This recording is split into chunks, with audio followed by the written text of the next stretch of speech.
TV24 Kannada ನ್ಯೂಸ್ಗೆ ಸ್ವಾಗತ. ದೇಶದಾದ್ಯಂತ ಏಕ ಬಳಕೆಯ ಪ್ಲಾಸ್ಟಿಕ್ ವಿರುದ್ಧ ಸಂದೇಶವನ್ನ ಹರಡಲು ದೇಶದಾದ್ಯಂತ ಪ್ಲಾಸ್ಟಿಕ್ ಮುಕ್ತ ಮಾಡಲು ಸೈಕಲ್ ಮೇಲೆ ಪ್ರಯಾಣಿಸಿ ಗುಜರಾತಿನಿಂದ ಗೋಕಾಕಕ್ಕೆ ಪ್ರಯಾಣ ಬೆಳೆಸಿದ ಸೈಕ್ಲಿಸ್ಟ್ ಬ್ರಿಜೇಶ್ ಶರ್ಮಾ ಅವರನ್ನ ಗೋಕಾಕ್ನ KLE ಸಂಸ್ಥೆಯವರು ಸ್ವಾಗತಿಸಿ ಬರಮಾಡಿಕೊಂಡಿದ್ದಾರೆ. KLE ಸಂಸ್ಥೆಯ ವಿದ್ಯಾರ್ಥಿಗಳ ಜೊತೆ ಬ್ರಿಜೇಶ್ ಶರ್ಮಾ ಅವರು ತಮ್ಮ ಪ್ರಯಾಣದಲ್ಲಿ ಏಕ ಬಳಕೆಯ ಪ್ಲಾಸ್ಟಿಕ್ನ ಪರಿಣಾಮದ ಕುರಿತು ಸಂವಾದ ನಡೆಸಿದ್ದು, ಗೋಕಾಕ್ KLE ಸ್ಕೂಲ್ನಲ್ಲಿ ಇವರು ಸುಮಾರು 350 ವಿದ್ಯಾರ್ಥಿಗಳೊಂದಿಗೆ ಸಂವಾದ ಕೂಡ ನಡೆಸಿದ್ದಾರೆ. ಸುಮಾರು 30,000 ಕಿಲೋಮೀಟರ್ ಕ್ರಮಿಸಿದ್ದ ಬಗ್ಗೆ ಮತ್ತು ಅವರ ಮುಂದುವರಿಯುವ ಬಗ್ಗೆ ತಿಳಿಸಿದ ಅವರು, ಅದರ ಜೊತೆಯಲ್ಲಿ ಏಕ ಬಳಕೆಯ ಪ್ಲಾಸ್ಟಿಕ್ ನಿಂದಾಗುವ ದುಷ್ಪರಿಣಾಮದ ಬಗ್ಗೆ ಮುಂದಿನ ದಿನಗಳಲ್ಲಿ ಜಾಗೃತಿ ಮೂಡಿಸಿದರು. नमस्ते भारत स्वीकार किया नहीं, हम गुड मॉर्निंग भी बोलते हैं, है ना? हाँ चलिए फिर ठीक है. तो सबसे पहले मैं मैम का धन्यवाद करना चाहूँगा और स्कूल्स के ऑल स्टाफ का थैंक यू करना चाहूँगा कि आप सभी लोगों से मिलने का मौका मिला और आप जैसे प्यारे छोटे छोटे भाई बहनों से मिलने का मौका मिला. मेरा नाम ब्रिजेश शर्मा है और मैं पूरे भारत में साइकिल यात्रा कर रहा हूँ. मेरा cause single use plastic, organic farming and pollution free India. Pollution free India समझते हैं ना? पॉल्यूशन किस किस चीज का होता है?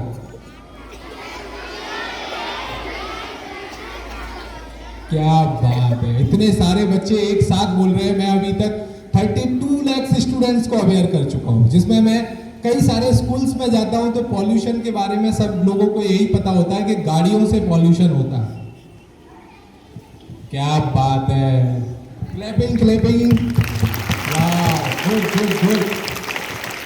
तो काफ़ी सारे पॉल्यूशन होते हैं, वॉइस का भी पॉल्यूशन होता है, प्लास्टिक का भी पॉल्यूशन होता है, गाड़ियों के धुएं से भी पॉल्यूशन होते हैं. तो मैं पॉल्यूशन फ्री इंडिया के बारे में अवेयर करता हूँ. और सिंगल यूज प्लास्टिक, सबसे ज़्यादा फोकस हमारा है single use plastic. Single use plastic क्या होता है? मैम ने बताया था अभी, polythene, disposal glass, disposal plates, कान के ईयरबड्स, स्ट्रॉ और पानी की बोतल. सबसे ज्यादा पानी की बोतल कौन पीता है बाजार से परचेस करके, मार्केट से? माय गॉड, इतने सारे बच्चे बहुत ईमानदार हैं आप लोग, सच तो बोल रहे हो कम से कम.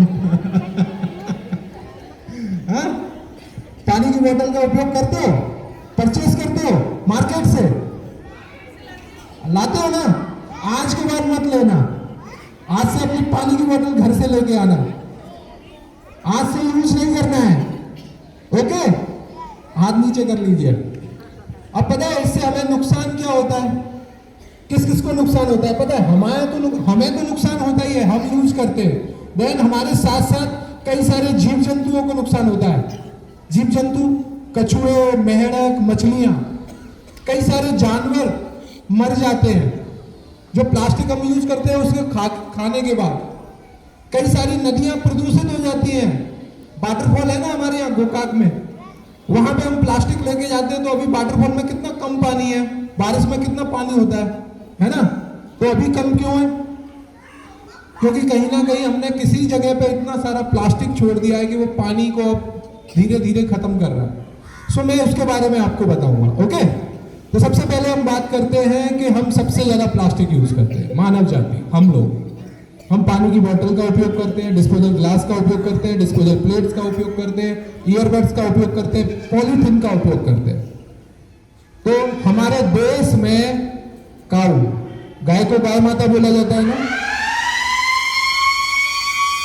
माता बोला जाता है ना? तो सबसे ज्यादा हमारे देश में गाय पॉलीथीन खाती है कि नहीं? एक गाय मरती है तो 40 से 45 केजी प्लास्टिक उसके पेट से निकलता है. कितना? 45 KG, 40 to 45 KG, 40 to 45 KG उसके पेट से निकलता है. कहां से जाता है उसके पेट में? हम लोगों के द्वारा यूज करके थ्रो किया जाता है ना, और वो पॉलीथीन गाय खा लेती है. तो गाय, भेड़, बकरियां, कई सारे ऐसे जानवर हैं हमें पता भी नहीं होता जिनकी हत्या हमारे द्वारा हो जाती है, हमारी पॉलीथीन खाने से हो जाती है. ठीक है, तो इस तरह हम जानवरों की हानि करते हैं, यानी कि उनकी डेथ हो जाती है.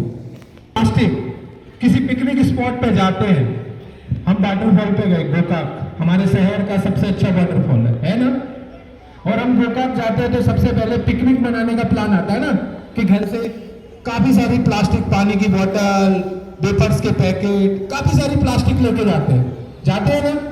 और दिन भर हम एंजॉय करते हैं, पिकनिक मनाते हैं, खूब एंजॉय करते हैं। शाम होते होते जितना सारा कचरा लेके जाते हैं सबका क्या करते हैं, उधर ही छोड़ते हैं ना। कई सारे लोग आज भी अवेयर नहीं है हमारे इंडिया में। वो क्या करते हैं, आप कई सारे स्कूल्स में मैं गया हूँ, आपके स्कूल्स में आप लोग बहुत ज्यादा मतलब मैं छोड़िए, पॉल्यूशन फ्री इंडिया भी छोड़िए, हमारा इंडिया दुनिया को राह दिखाएगा। सिंगल यूज प्लास्टिक एक ऐसा प्लास्टिक जो कि 500 साल से 500 साल से 600 साल तक डिकम्पोज नहीं होते। आने वाली 10 पीढ़ियां बीत जाए, जहां यह सिंगल यूज प्लास्टिक जाएगा, जब वो प्लास्टिक डिकम्पोज होता ही नहीं है, तो सोचिए उस जगह का क्या हाल होता होगा। हमारे देश की, महाराष्ट्र में जब मैं इंडिया टूर कर रहा था, हमारे देश की कई सारी जमीन सिर्फ सिंगल यूज प्लास्टिक के कारण बंजर हो गई है। सिंगल यूज प्लास्टिक के कारण, क्योंकि जिस डंपिंग साइट बनाई गई है जिस जगह पे, अब वो कई एकड़ में होती है, 100 एकड़ में, 200 एकड़ में ऐसी डंपिंग साइट होती है। और जब ये प्लास्टिक जमीन के अंदर जाता है तो उस मिट्टी की उर्वरक शक्ति को खत्म कर देता है। मिट्टी की उर्वरक शक्ति बोले तो फसल पैदा करने की क्षमता, मिट्टी के अंदर जो क्षमता होती है फसल पैदा करने की, वो खत्म हो जाती है और मिट्टी में कोई भी फसल पैदा नहीं होती। तो मिट्टी की उर्वरक शक्ति का खत्म होना भी सिंगल यूज प्लास्टिक ही सबसे बड़ा उदाहरण है। तो मैं अपने देश में जगह जगह जाके, मैं गांव में जाता हूं, किसानों को भी ऑर्गेनिक फार्मिंग के बारे में अवेयर करता हूं, देसी खेती जो हमारी पुरानी विरासत रही है। आज हम डीएपी यूरिया का उपयोग कर रहे हैं कई सारे, जिसमें मैं अभी तक 9 लाख से ज्यादा किसानों को अवेयर कर चुका हूँ। 7,500 से ज्यादा गांव में जाके साइकिल के द्वारा, मेरी साइकिल बाहर ही खड़ी है, साइकिल के द्वारा जाके मैं 9 लाख से ज्यादा किसानों को भी अवेयर कर चुका हूँ इस टाइप से, कि हमारे देश में देसी खेती को बढ़ावा मिले। और देसी हम ले रहे हैं जो जहर की गेहूं चावल जो हम आज खा रहे हैं, कम से कम उससे हमें छुटकारा मिलेगा। गोबर की खाद भी हम आज बना सकते हैं, पर हमारे यहाँ पे अब जानवरों को पालना कम कर दिया किसानों ने, क्योंकि मेहनत बहुत होती है। पर हमारा देश, हमें याद रखना चाहिए कि हमारा देश सबसे पहले तो कृषि प्रधान देश है। और हमारे देश में, हमारा देश ही एक ऐसा देश है जो पूरे वर्ल्ड को खाना प्रोवाइड करता है, अनाज प्रोवाइड करता है। और अगर हम यहाँ से पीछे हट गए, क्योंकि अदर कंट्रीज में खाने के लिए भी नहीं है, तो कोशिश है मेरी, मैं अपनी तरफ से अपनी पूरी कोशिश कर रहा हूँ। और सबसे ज्यादा फोकस मेरा सिंगल यूज प्लास्टिक पे इसलिए है क्योंकि जो क्लाइमेट चेंज हो रहा है काफी सारी जगह पे, समुद्र के अंदर, एक आंकड़े बता रहा हूँ, आपके कैलकुलेटर में नहीं आएंगे, मोबाइल में नहीं आएंगे, 1500 मिलियन टन प्लास्टिक ऑलरेडी हमारे समुद्र के अंदर और हमारी पृथ्वी पे आ चुका है, जिसके लिए पूरी दुनिया जूझ रही है कि इसको कैसे हटाया जाए। तो सरकारों के पास सिर्फ एक ही ऑप्शन है, गवर्नमेंट्स के पास सिर्फ अब एक ही ऑप्शन है कि बस हम कैसे भी आने वाली पीढ़ी को अवेयर करें। और अगर हमारी आने वाली जो पीढ़ी है, जो आप लोगों का भविष्य है, अगर आप लोग यहाँ से अवेयर होते हैं तो मैं गारंटी दे सकता हूँ कि हमारा देश, हम अपने देश को तो सिंगल यूज प्लास्टिक मुक्त बना ही लेंगे। और अगर हम इस सिटी में, मैं आपकी सिटी गोकाक में आया हूँ, 3 दिन से मैं इस सिटी में हूँ, आपके सामने न्यूज रिपोर्टर भैया खड़े हैं, वो उस दिन आया था तो उन्होंने ही वेलकम किया था, और वो खड़े हैं, वो आपके न्यूज रिपोर्टर है आपके सिटी के।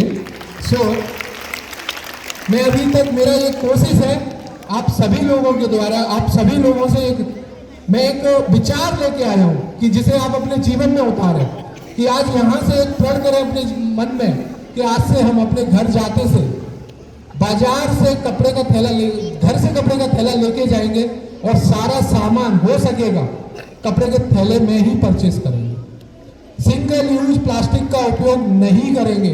अगर आप ऐसा करते हैं तो 1 महीने में एक परिवार 6 से 7 केजी सिंगल यूज प्लास्टिक का उपयोग करता है। और अगर आप 100 परिवार हैं तो 700 केजी सिंगल यूज प्लास्टिक उपयोग होता है। तो सोचिए आपकी सिटी में टनों में सिंगल यूज प्लास्टिक निकलता है, और अगर हमारा गोकाक टनों में सिंगल यूज प्लास्टिक निकाल रहा है तो मुझे लगता है कि बहुत वैवाहिक स्थिति आने वाली है। तो उसे कम करने के लिए मैं आप लोगों से रिक्वेस्ट करूंगा, आप सभी लोगों से, कि आप यहाँ से जाएं और अपने घर पर बात करें अपने मदर से, फादर से, सभी के साथ बैठ के कि आज से हम सिंगल यूज प्लास्टिक का उपयोग नहीं करेंगे और ज़्यादा से ज़्यादा जो हमारी धरोहर है उनका ही उपयोग करें। तो हमारी सिटी के साथ साथ हम अपने शहर, अपने जिले को भी एक नहीं रहा। उम्मीद करता हूं कि आप लोग सिंगल यूज प्लास्टिक को आज से बैन करेंगे और अपने आसपास के लोगों को भी अवेयर करेंगे। Thank you so much. जय हिंद, नमस्ते। Therefore, it remains for millions of years and it pollutes our environment. Are we aware of all this? We say no plastic zone, no plastic in our school, right? We say all that. But very often we are the ones who throw plastic even on the roads. So he is here. May I have your attention, please? To educate the younger generation, because you are the ones who are going to be on this earth, who are going to rule this earth after a few years. So the awareness has to come from a very young age. And he also speaks about organic farming. What is organic farming? Farming where we do not use harmful fertilizers. Organic means natural ingredients we use for our farming. So these two are his main aims. These are his missions. So इसके बारे में he talks to children. बच्चों, especially school और college के बच्चों से बात करते हैं. He interacts with farmers wherever he goes. Because today we see even in small villages our farmers are using very dangerous pesticides to get rid of crops, and in the bargain it's harmful for all of us. So he will speak to us about what his mission is, and we will all listen very carefully and learn something from what he has to say. Is that okay? ನಂತರ ಅವರ ಸಮರ್ಪಣೆ ಮತ್ತು ಕಠಿಣ ಪರಿಶ್ರಮವನ್ನು ಸ್ಥಳೀಯ ಶಿಕ್ಷಕ ವೃಂದವು ಪ್ರಶಂಸಿಸಿದ್ದು, ಇನ್ನು ಬ್ರಜೇಶ್ ಶರ್ಮಾರವರ ಜೊತೆ ಶಾಲಾ ವಿದ್ಯಾರ್ಥಿಗಳು ಮುಗಿಬಿದ್ದು ಸೆಲ್ಫಿಯನ್ನು ತೆಗೆದುಕೊಂಡಿದ್ದಾರೆ. Bureau report Suresh Kumaresh, TV 24 Kannada news, Gokak.